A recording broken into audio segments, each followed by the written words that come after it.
আসসালামু আলাইকুম রহমতুল্লাহ। মুর্শিদাবাদে এই দাঙ্গার পিছনে বহিরাগতদের হাত আছে।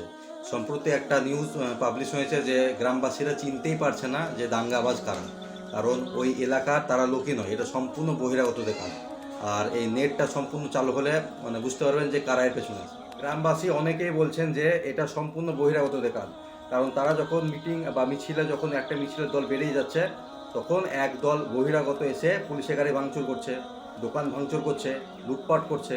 তো আমরা যারা এই মানে মিটিং মিছিলে অংশগ্রহণ করব, মানে একটা দল যাতে থাকে যে এই বহিরাগতদের শনাক্ত করব, কারণ এই বাইরেকার মানুষ এসে এখানে দাঙ্গা লাগানোর চেষ্টা করছে। আর আমাদেরকে মানে সব থেকে বেশি সাবধানে থাকতে হবে এই বহিরাগত থেকে, কারণ আমরা যদি এই সম্প্রীতি না বজায় রাখি তাহলে এই মানে মানে সব থেকে বেশি ভুগবো আমরা। মুর্শিদাবাদ এবং মালদা এই দুটো জেলায় সংখ্যালঘুদের মানে এই মুসলিমদের যাদের নামটা খারাপ করার মানে চেষ্টা করা হয়, সেটা সর্বতোভাবে চেষ্টা চলছে। তাই এই দাঙ্গা বাজতে আপনাদেরকে শক্ত হাতে রুখতে হবে। আর প্রত্যেকটা গ্রামে গ্রামে একটা কমিটি হোক, যাতে বাইরে থেকে যারা মানে ঝামেলা করতে আসছে, মানে একদম বহিরাগত যারা, মানে ওরা মানে যাতে শনাক্ত করা যায়। এটা মানে আমাদের একটা ব্যাপার খেয়াল করলে দেখতে পাবেন যে এইসব দাঙ্গা যারা মানে ছড়িয়ে বেড়ায়, যেসব নেতা যারা আছে তাদের ছেলেরা কিন্তু দেখবেন এইসব দাঙ্গায় জড়াবে না।